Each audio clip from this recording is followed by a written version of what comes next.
So I hope it's recording now. Is it?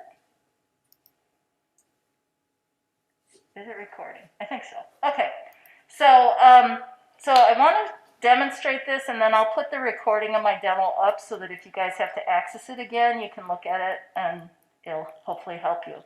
But anyway, so you can see that you have these little menus. They're kind of on little palettes, and you can click on them and recombine them however you want. You can take them apart. You can put them together. You can close them. If you close a menu and you don't like that you closed it, you simply go up to the word window and you can tell it to open again. And then it does. Okay? This one is called the toolbar or tools. You can change it to long and skinny or shorter and 2 columns. There's also, this is kind of important, up at the top where it says Essentials Classic, if you click on this, there are different types of Illustrator tools that will show depending on what you're trying to do. So if you're trying to paint with Illustrator, which it is an illustration thing and you can do painting, if you click on painting, it will change some of the tools. It'll give you more brushes to work with.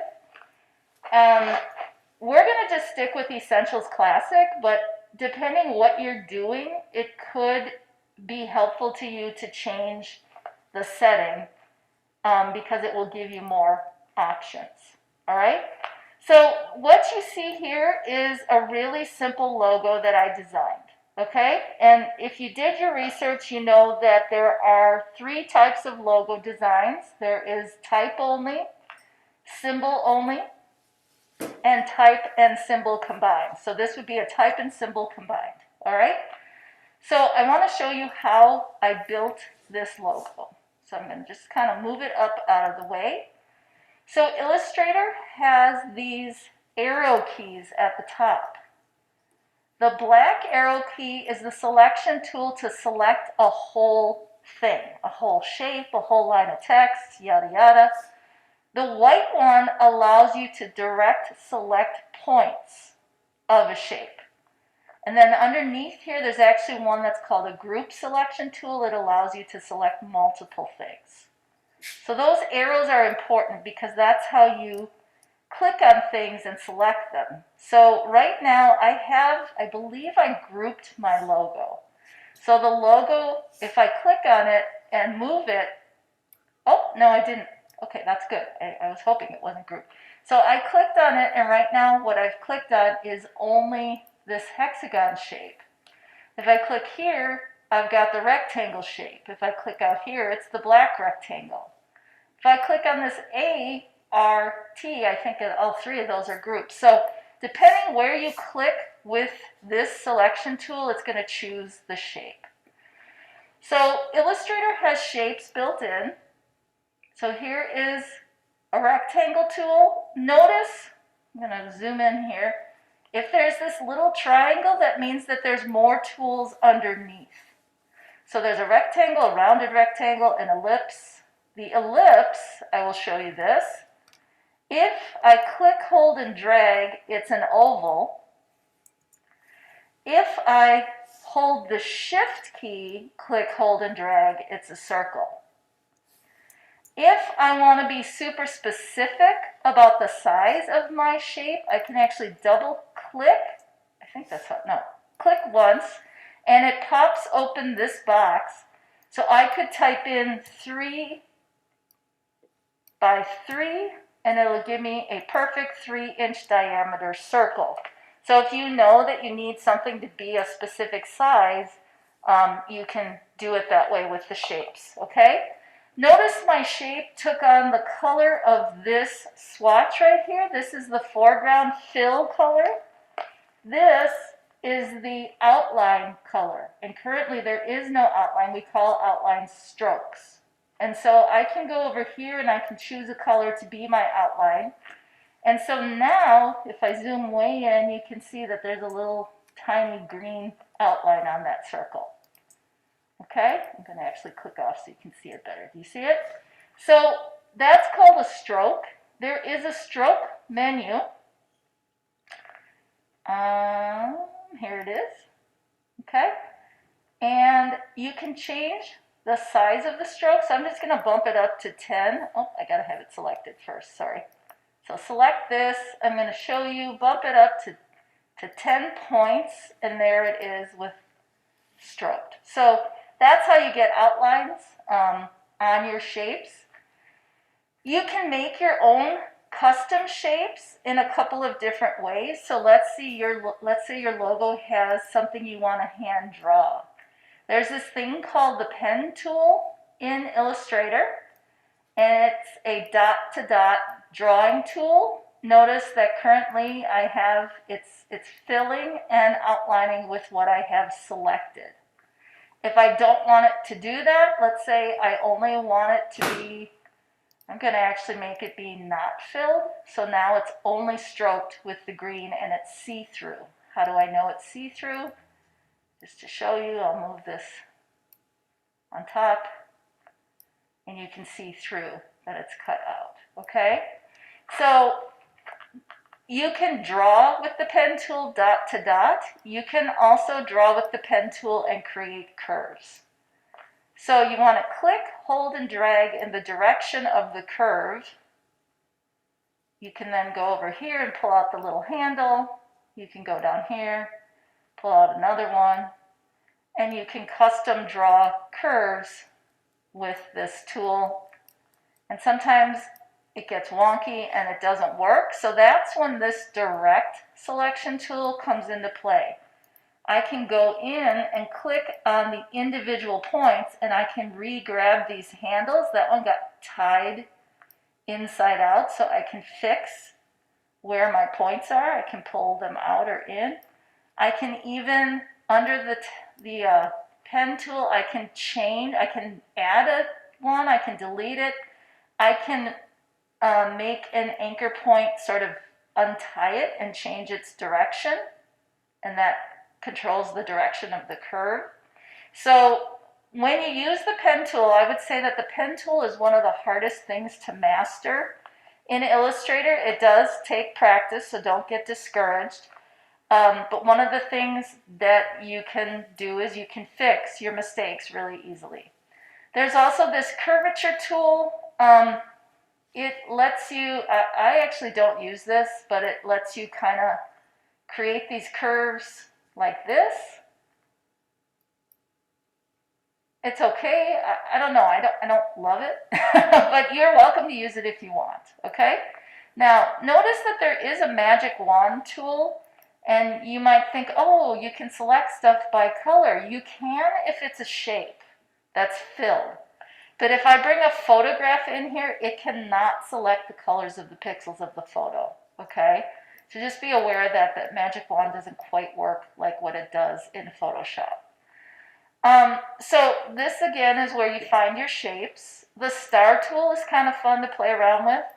When you click once, you can tell it to make a star that's a certain size, but what's also kind of fun is to play around with how many points is your star going to have. You know, so there's an 8-pointed star, which is kind of fun. Okay, so that is how you make shapes in Illustrator. It is pretty similar in Gravit and in Vector. Those are both much simpler apps, but it's basically the same thing. You can make shapes with the shape tool. Let's see, there is a paint tool. So let's say you wanted to hand paint your shape. You can do that. And there's how you would do that.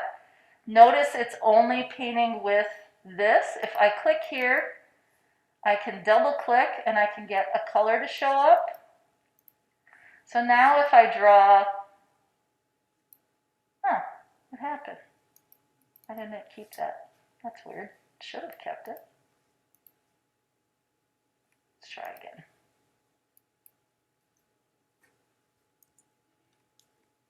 One more time. Maybe the paint tool only paints with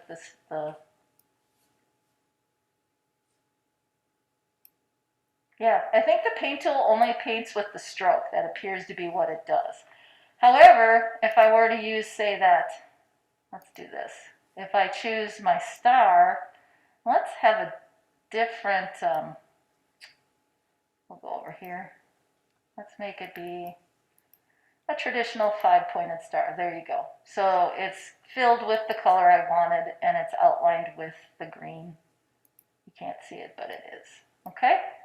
So another thing you can do is there's a lot of special effects for your tools. So under here, this is a rotate tool. So if I click on here, I can rotate my star. I can also, if I hover on the outside of a shape, that also lets me rotate. If I want to make the star bigger, I can do this and make it bigger, but notice what's happening. If I don't hold the shift key, it gets wonky, so to keep it in proportion, you want to hold the shift key.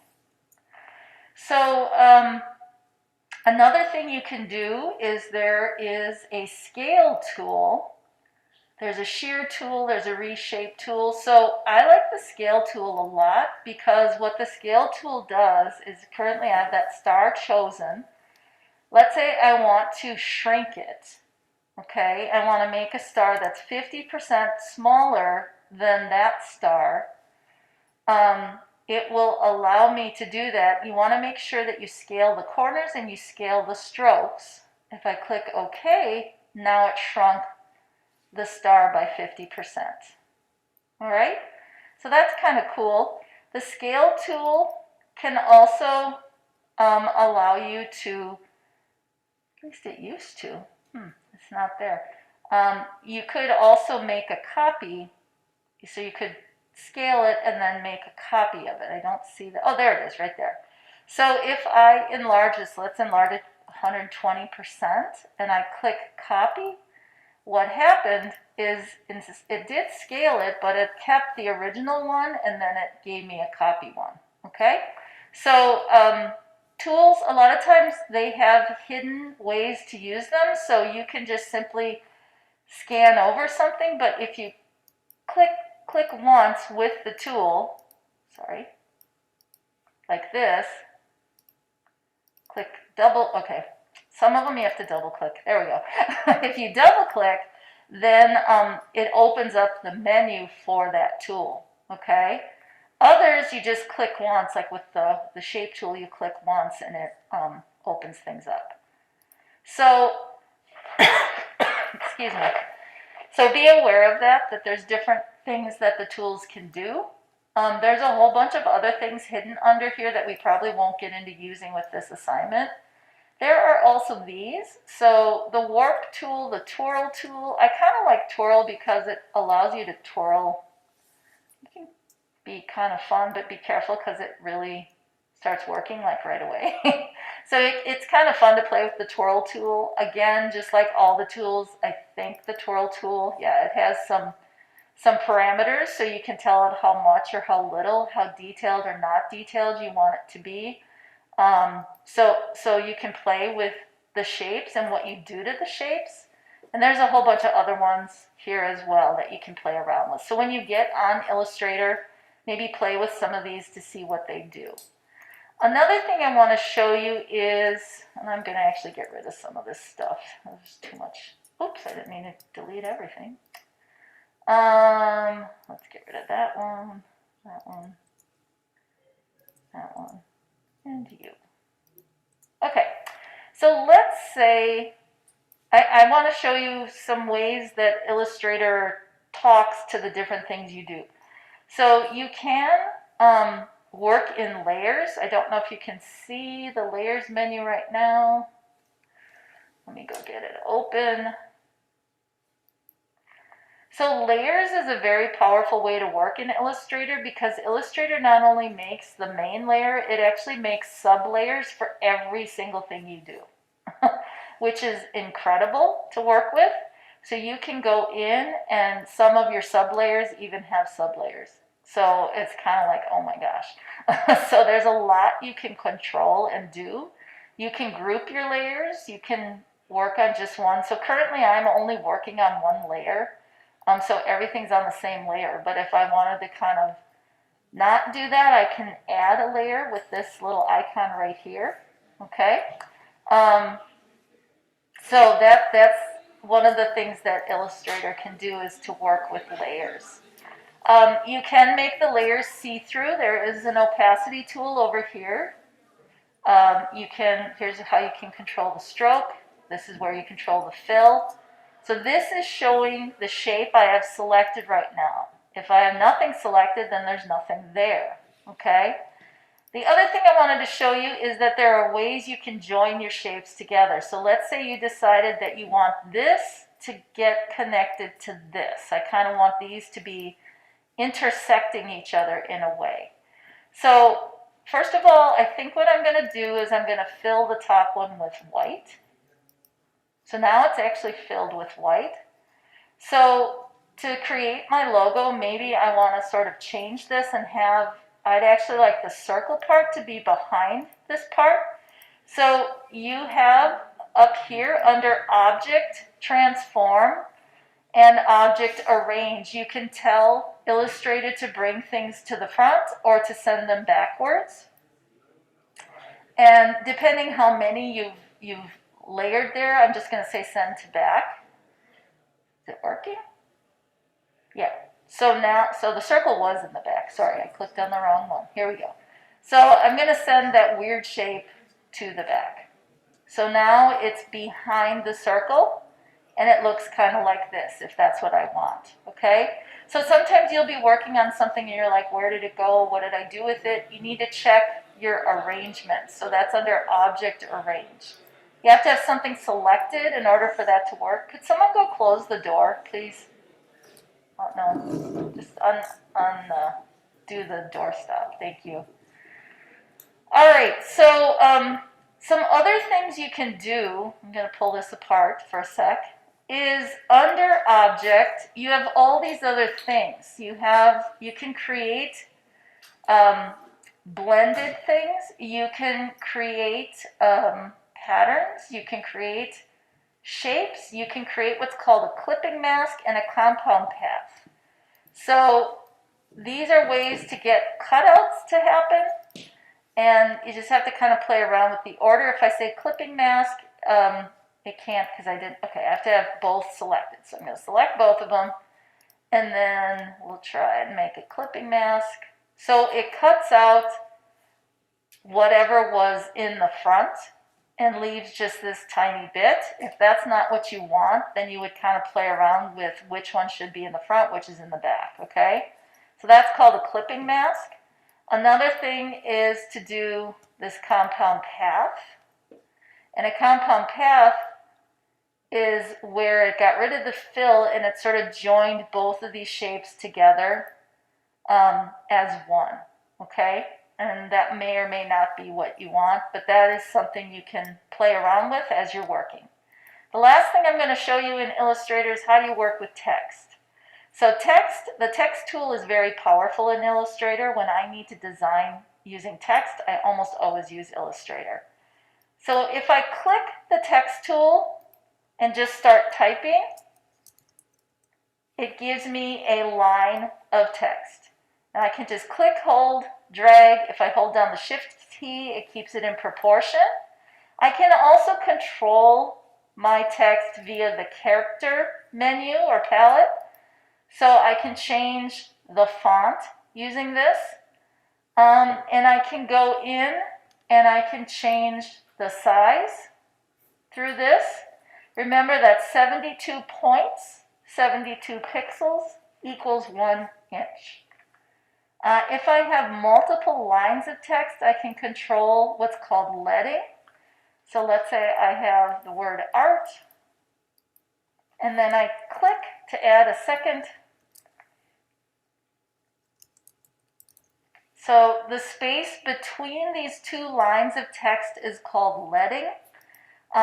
It goes back to olden times when they used to actually set type with metal letters and wood letters, and they would put a piece of metal between the lines of type called lead. So this is showing you the different leading. When you have leading where the two lines of type are touching each other, that's called negative leading. When you have really open leading like this, that's called open leading.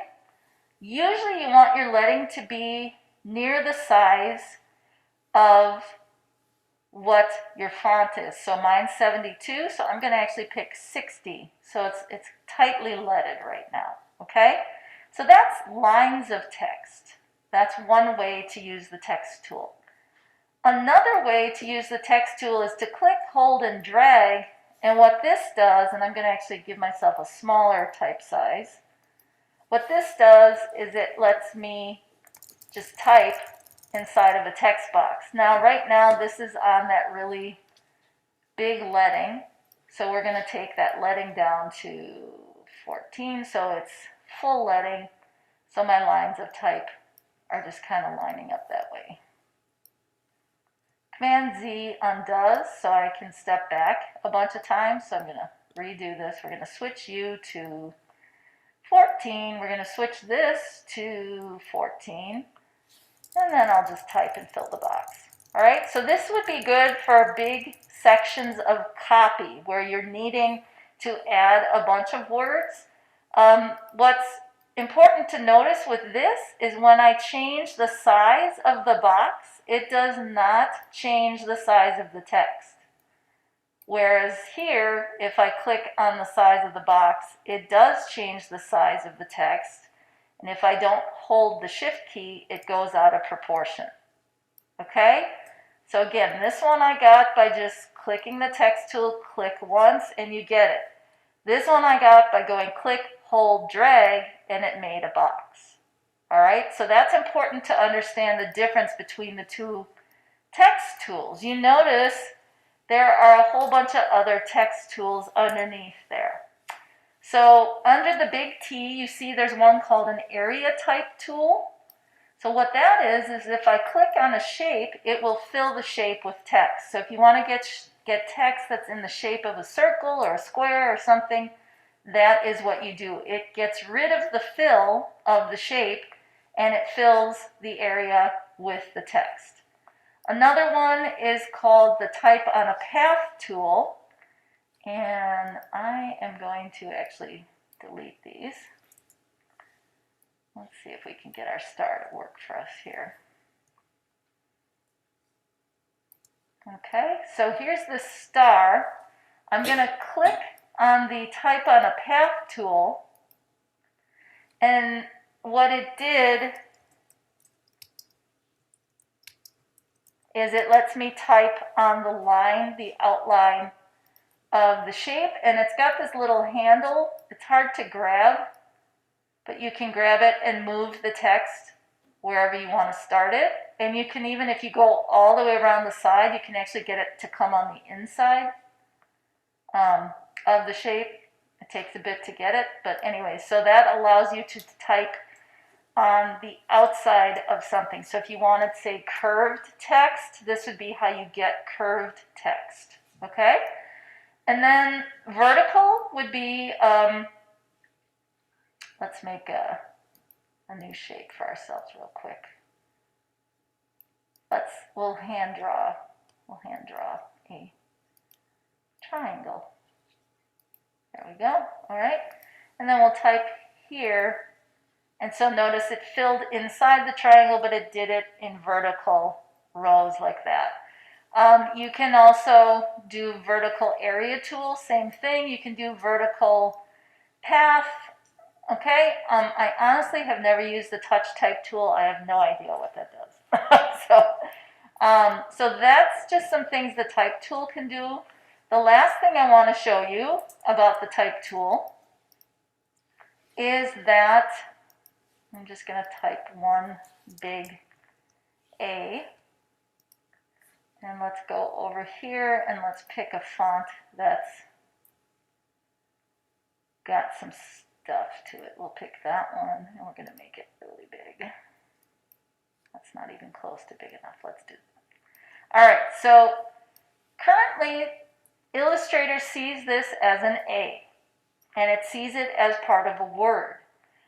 But it's also a cool shape. So what I can do is I can actually go up to that object menu, the type menu, and I can tell it to create outlines. So now this A is no longer an A. Now, if I click on it, it actually has given me all these little tiny points that the A is made up of. So now it's just a drawn shape. And so I can go in and individually select those and tweak them and play with them and start to custom create a font if I want to, or just some random shapes. So Illustrator no longer reads this as a letter. So if you want to type other letters to go with it, it won't work. This is now just an object. It's a shape. Okay? So that is how Illustrator works to create your logo design.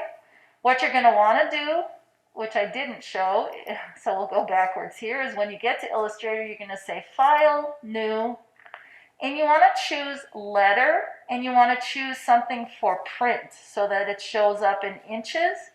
You can make your logo just using a portrait. 8.5 by 11 is letter. You say New, and here it is. The last thing I'm going to show you about Illustrator are the rulers and the guides. So Command R shows rulers, and you can pull out these little blue guidelines to give yourself guidance of where you want to draw and where you want to make stuff. So let's say you knew that you want things to be a certain size. You could set up your guides to be that size, okay? And then what happens is if you have snap to go, so under view, here are the guides. They are called smart guides. They don't print. They're just helpful. You can tell it to snap to grid, snap to pixel. You can tell it to unlock the guides so you can move them. You can tell it to hide the guides. So what it's going to do is when I draw a shape, just going to draw a rectangle. If I draw it out there, that's fine. But if I draw it here, it's kind of snapping. Do you see what it's doing? It's sort of attempting to make it exactly inside of those guidelines. Okay, so guides can sometimes be helpful for when you're drawing, especially if you're trying to make something really precise. I don't know if you saw this, but under view, there is also a grid. So you can actually have it show a grid. There's a lot of depth to Illustrator to help you be really super specific and precise. I've only like barely scratched the surface with you right now of what you can all do with the app, okay? So I'm gonna come over here and stop